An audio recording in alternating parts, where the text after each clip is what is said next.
네, 뉴스 신세계 헬마우스 임경빈 작가 오셨습니다. 안녕하세요. 안녕하세요. 오늘 뉴스는 한동훈 대표 네. 취임 100일 얘기부터 해볼까요? 네, 오늘 여당 대표로 취임한 지 100일을 맞아서 기자간담회를 가졌는데요.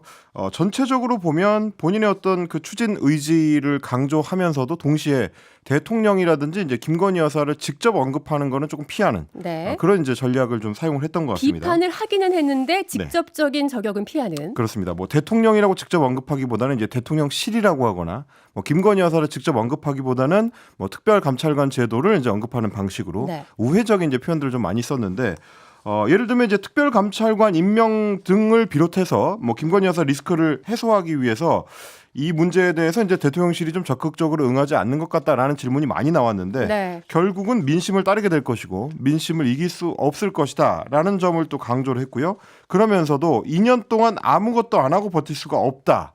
라는 표현도 사용을 했습니다. 그러니까 대통령의 임기가 이제 조만간 반환점을 돌게 되는데 그것과 관련해서 대통령을 좀 압박하는 듯한 뭐 그런 모습이었습니다. 일단 김건희 여사 관련된 3대 요구안 지난번에 이제 대통령하고 면담을 할 때 한동훈 대표가 이제 3가지 안에 대해서 이제 직접적으로 요구를 했는데 다 받아들여지지 않았다.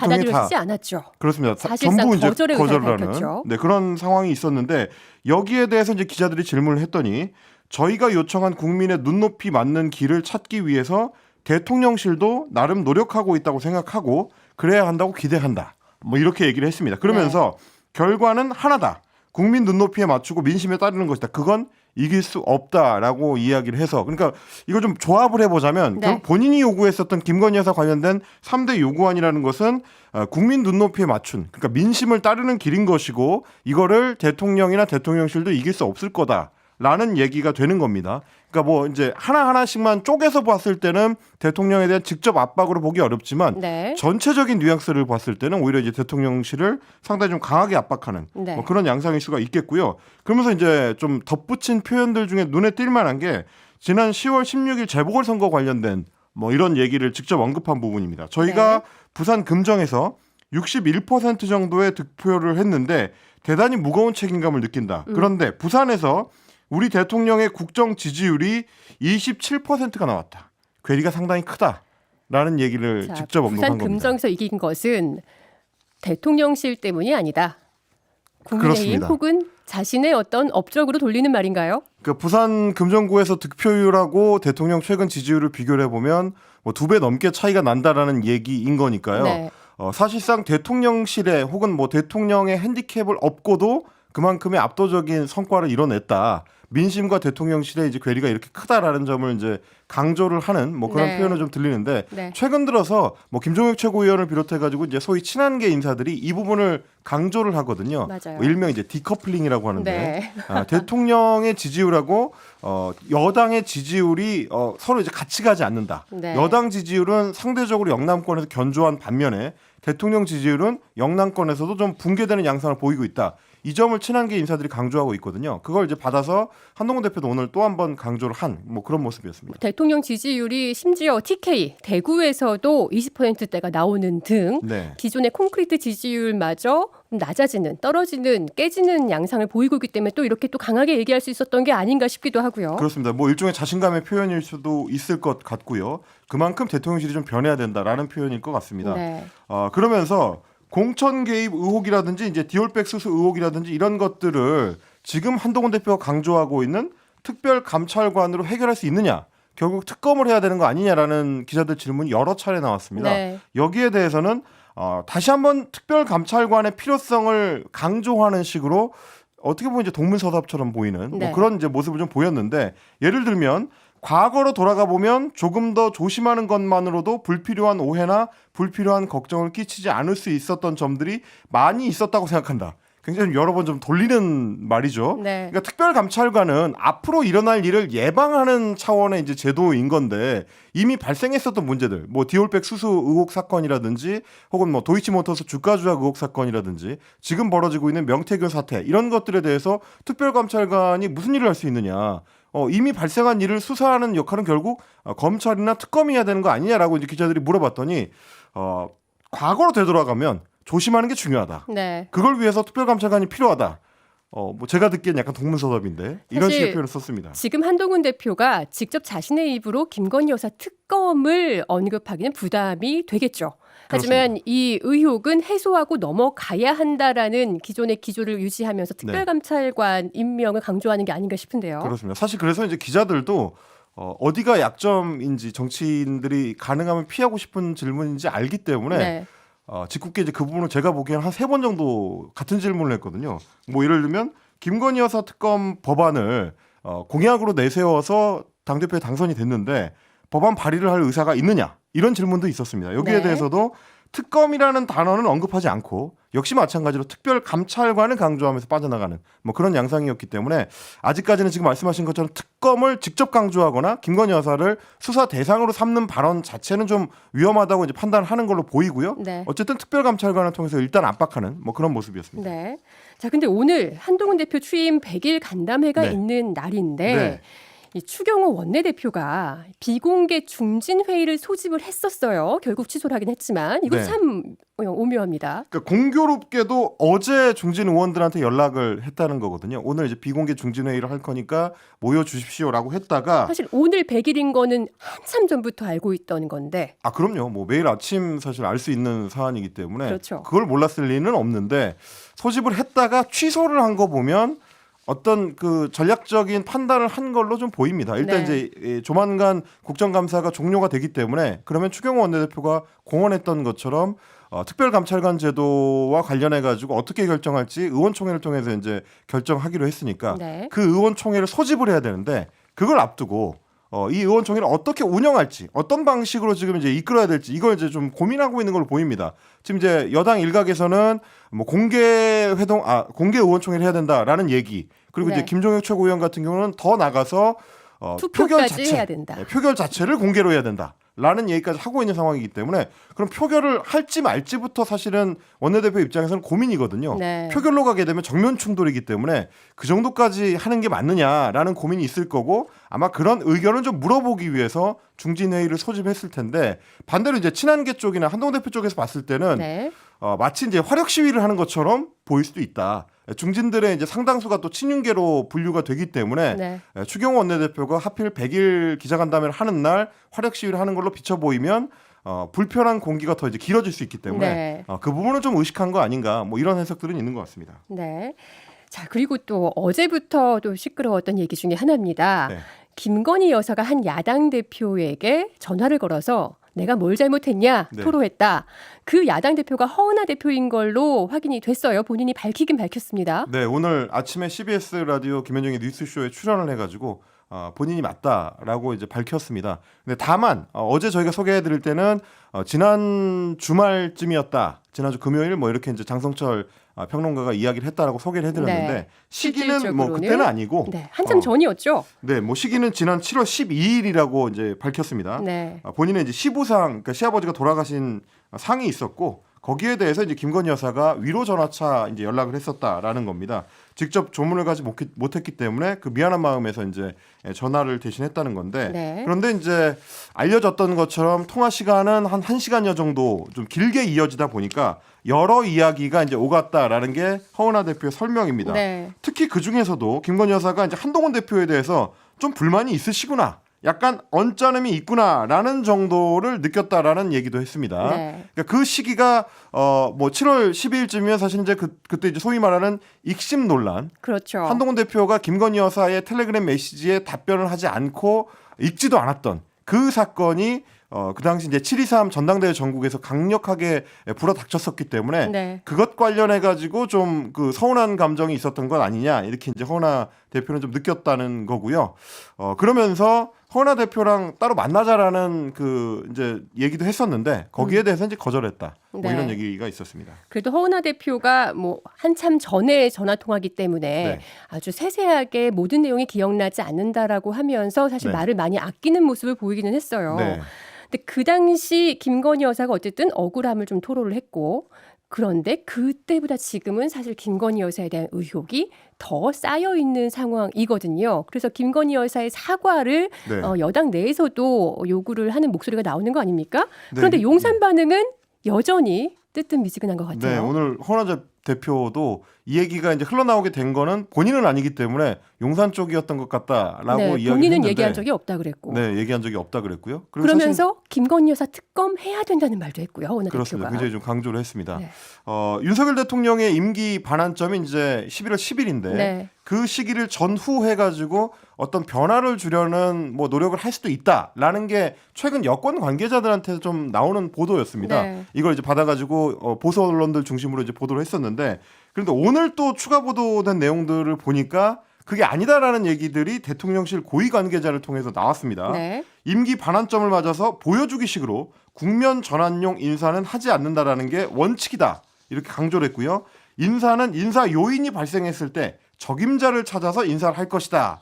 이렇게 얘기를 했는데 사실 이제 이런 식의 표현들은 그동안 뭐 장관급 인사에 대한 어떤 개각 얘기가 나올 때나 혹은 뭐 이제 국면 전환용의 어떤 개각 얘기가 나올 때마다 대통령실이 늘 하던 표현이긴 합니다. 뭐 그래서 실제로 개각이 이루어졌던 때도 있고 아닐 때도 있었는데 네. 지금 시점에서는 이게 주로 친한계 인사들 중심으로 여당에서 요구사항이 나오다 보니까 지금 시기를 조금 고르는 것 같다라는 느낌을 받게 됩니다. 네. 지금 한동훈 대표가 김 여사 라인을 대통령실에서 내보내라라고 면담에서 직접적으로 언급을 했었기 때문에 지금 거기에 이제 따르는 양상으로 흘러가는 거는 대통령실 입장에서는 좀 불편하다라는 네. 의사를 이제 표현한 걸로 보이고요. 그러다 보니까 여권의 기류하고 대통령실의 기류가 좀 상당한 차이가 있다. 기왕이면 2년 반이 되는 임기 반환점을 맞아서 개각을 좀 하면서 대통령실 참모들에 대한 어떤 조치도 좀 같이 이루어지면 인적 쇄신의 그림을 만들 수 있기 때문에 네. 여당 입장에서는 이제 그런 그림을 가능하면 좀 갖춰줬으면 좋겠다라는 입장인데 그리고 이제 그런 표현들을 친한계 인사들이 방송에 나와서 직접적으로 하고 있고요. 뭐 그런데도 불구하고 이제 구체적으로 나오고 있는 이름들 뭐 이상민 행정안전부 장관이라든지 이주호 교육부 장관이라든지 조규홍 보건복지부 장관이라든지 이런 인사들 네. 이런 인사들이 대개 문제 인사로 좀 거론이 그동안 쭉 돼왔었거나 혹은 뭐 이주호 교육부 장관이나 조규홍 복지부 장관 같은 경우는 지금 이제 의료 분쟁 관련해 가지고도 경질론이 계속 나왔었던 인물들이기 때문에 그렇죠. 가능하면 교체 대상이 됐으면 좋겠다라고 여당 쪽에서 나왔는데 대통령실에서는 일단 고려하고 있지 않다라는 거고요. 기능적으로 필요한 인사 배치와 적합한 인물을 고민하는 과정이 될 것이다. 그러니까 필요한 부분에 대해서만 이제 핀셋식으로 조금 조정이 있을 수는 있다. 뭐 이런 정도가 지금 대통령실의 공식 입장인 것 같습니다. 네, 보통 역대 정권에서도 임기 반환점쯤 되면은 뭐 내각이든 아니면 대통령실 내부 인사든 개각을 하긴 했었죠. 네, 개각하는 그렇습니다. 경우는 있었는데 이번 개각이 특히 더 우리 눈길을 끄는 이유는 이 한동훈 대표가 김건희 여사 라인의 그렇습니다. 쇄신, 인적 쇄신을 공식적으로 요구한 뒤이기 때문에 더 주목이 되는 것 같아요. 과연 어떤 사람들이 그렇습니다. 바뀔 것이냐. 그러니까 한동훈 대표의 요구가 관철될 수 있을 것이냐, 혹은 당청 관계, 그러니까 당정 관계를 만드는 데 있어서 대통령실이 다소 좀 양보하는 그림을 만들면서 원만한 관계로 이제 다시 풀어갈 수 있을 것이냐, 이런 거에 대한 어떤 시금석이 될 거거든요. 네, 그리고 그런 측면, 민심을 또 얼마나 반영할 것이냐. 이것도 관전 포인트인 것 같아요. 그러니까 그런 부분까지 종합적으로 고려하면 또 한 가지 관심을 가져볼 수 있는 것이 김건희 여사가 그러면 이 모든 혼란과 논란들에 대해서 사과할 것이냐 여부입니다. 이 부분에 대해서도 최근에 이제 여권에서는 사과를 고려하고 있다, 검토하고 있다라는 얘기들이 조금씩 흘러나왔었는데 네. 대통령실에서는 당장은 계획하지 않고 있다라는 입장을 오늘 밝혔습니다. 네. 뭐 직접 사과라든지 혹은 서면 사과라든지 뭐 그중에 이제 최근에 친윤계 쪽에서 안을 제시했다는 방안 중에 하나는 뭐냐면 윤석열 대통령이 대국민 사과를 하고 김건희 여사가 그 옆에 배석하는 방식. 그러니까 여러 궁여지책들이 지금 여권에서 나오고 있는데 네. 이런 것들이 다양하게 검토되고는 있지만 신중하게 판단해야 된다라는 입장이 일단 대통령실에서 우세하다라는 거고요. 그러니까 김건희 여사의 사과도 여러 방식으로 논의가 되긴 했는데 네. 김건희 여사의 직접 사과냐 아니면 서면 사과냐 네. 아니면 윤석열 대통령 사과할 때 옆에 서 있느냐 네. 등등의 안들이 나왔지만 결과적으로는 신중하자라는 그렇습니다. 게 더 우세하다는 거죠. 그러니까 사실 저는 이 친윤계 쪽에서 옆에 서 있는 거를 제안했다고 해서 그건 도대체 어떤 방식의 사과인가 듣도 보도 못한 방식이어서 좀 놀라긴 어떤 했는데 방식으로든 예. 뭐 사과를 한다면은 뭐 어쨌든 한동훈 대표의 안을 네. 받아들이는 모습을 보이는 건데 지금 그렇지 않은 쪽이 더 우세하다는 거잖아요. 우세하다는 거고요. 대통령실 관계자의 발언에 따르면 만약에 그 사과가 외부의 압력에 의해서 이루어지는 듯한 인상을 주게 되면 오히려 정치적으로 더 많은 비판을 받을 수 있다. 네. 신중해야 된다라는 거니까 네. 한동훈 대표한테 떠밀려서 하는 것처럼 사과하고 싶지는 않다. 이런 표현으로 보이는 거고요. 그래서 오늘 또 김종혁 최고위원 같은 경우도 방송에 나와가지고 사실 지난 추석 때도 추석을 전후해가지고 김건희 여사가 사과를 검토하고 있다라는 얘기가 흘러나왔었는데 결국 안 하지 않았느냐. 그때도 신중론이 우세했죠. 그렇습니다. 이번에도 뭐 큰 기대를 하기가 어려울 것이다라는 취지의 이제 발언을 하는 걸로 봐서는 이 부분에 대해서는 이제 여당 내에서도 큰 기대를 하고 있는 것 같지는 않습니다. 네. 자, 이재명 대표가 오늘 한동훈 대표에게 공개적으로 다시 한번 신속하게 만나자라는 제안을 했습니다. 사실 이제 이 만남에 대해서는 뭐 지난 대통령과의 면담 전에 한동훈 대표 쪽에서도 이제 받아들였기 때문에 성사는 돼 있는 상황인데 빠르게 진행될 줄 알았는데 지금 뭐 무소식입니다. 그렇습니다. 전혀 진행이 안 되고 있고요. 이건 이제 오늘 이재명 대표도 확인해 준 바입니다. 국민의힘 대표 한동훈 대표 쪽에다가 공개적으로 다시 한번 요구를 한 건데 왜냐하면 진척이 없기 때문이거든요. 전에 행사장에서 한동훈 대표랑 만났을 때 저번 주 그러니까 지난주 안으로 한번 만나서 얘기합시다. 가능하면 그렇게 하자라고 대화를 나눴었는데 정작 비서실장들을 통해서 협의하기로 한 뒤에는 소식이 없다. 입장이 난처한 건 이해를 하지만 그럼에도 불구하고 여야 대표가 만나서 논의해야 된다. 어떤 결과가 나오는 건 그 다음 문제고 중요한 현안들이 많으니까 논의해야 되지 않겠냐라고 공식적으로 재촉구를 한 건데요. 뭐 한동훈 대표 입장에서 봤을 때는 지금 이제 특검법, 김건희 여사 특검법을 11월 14일에 국회 본회의에서 처리할 예정으로 돼 있기 때문에 그 관련 논의가 협상 테이블에 올라오는 것 자체가 좀 부담스러울 수는 있습니다. 이미 지금 특별 감찰관 관련된 문제도 여당 내에서 아직 좀 풀어지지가 않고 있는 상황이기 때문에 이재명 대표하고 만남을 가지려면 적어도 뭔가 좀 다른 카드는 갖고 가야 된다. 그러려면 이 문제를 우선 해결해야 된다라는 입장인 걸로 알려져 있기 때문에 그 문제가 여당 의원총회에서 정리가 되고 난 다음에야 아마 여야 대표회담이 좀 진척을 이룰 수 있지 않을까. 네. 적어도 한동훈 대표가 추경호 원내대표와 어떤 협의가 이루어지거나 당내의 어떤 이 이견들이 정리가 된 다음에야 그렇습니다. 야당 대표의 만남을 추진할 수 있는 분위기인 것 같다. 가지고 나갈 카드가 좀 있어야 된다는 얘기인 거죠. 네. 자, 오늘도 저희 명태균 씨 얘기를 안 할 수가 없을 것 같아요. 연일 계속 새로운 녹취들이 나오고 있습니다. 아마 일선에서 취재하시는 이제 이지선 기자님도 머리가 아프실 텐데 정신이 없습니다. 매일 좀 새로운 녹취들이 나오다 보니까 더 그렇습니다. 게다가 녹취록의 어떤 시계열 정리를 해보잖아요. 21년도부터 시작합니다. 21년부터 뭐 23년까지 나오니까 이게 3년이거든요. 와, 정말 정신이 없고 정리가 안 되지만 또 우리는 또 새로 나온 녹취록을 정리를 하고 가야겠죠. 정리해야 됩니다. 왜냐하면 국회 부의장 자리와 관련해서도 명태균 씨가 김건희 여사 혹은 대통령하고 직접 이야기를 나눈 듯한 정황을 보여주는 뭐 그런 녹취록이 나왔기 때문인데요. 나왔죠? 자, 과거 발언에서 녹취 파일을 이제 확인을 해보니까 윤석열 대통령과 김건희 여사의 오더를 언급하면서 김영선 전 의원이 국회 부의장 출마 선언을 좀 조절해야 된다라는 취지의 발언을 한 내용이 있었습니다. 녹취를 저희가 들어보고 싶은데 시간이 없어서 그냥 언급을 해주시죠. 지난 2022년 7월 1일입니다. 그때는 이제 2022년 보궐선거에서 김영선 전 의원이 당선이 되고 난 직후인데 이렇게 돼가지고 이제 5선에 성공을 했거든요.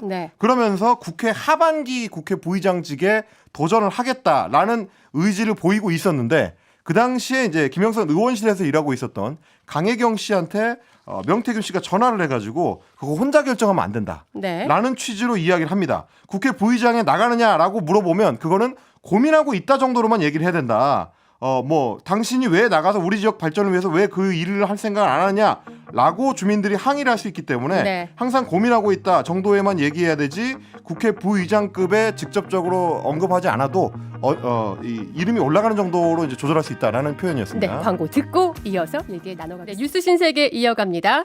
헬마우스 임경빈 작가가 한동훈 대표의 말을 인용하면서 언급한 여론조사는 한국갤럽이 지난 22일부터 24일까지 진행했던 자체 조사입니다. 자세한 내용은 중앙선거 여론조사 심의위원회 홈페이지를 참고하시면 됩니다.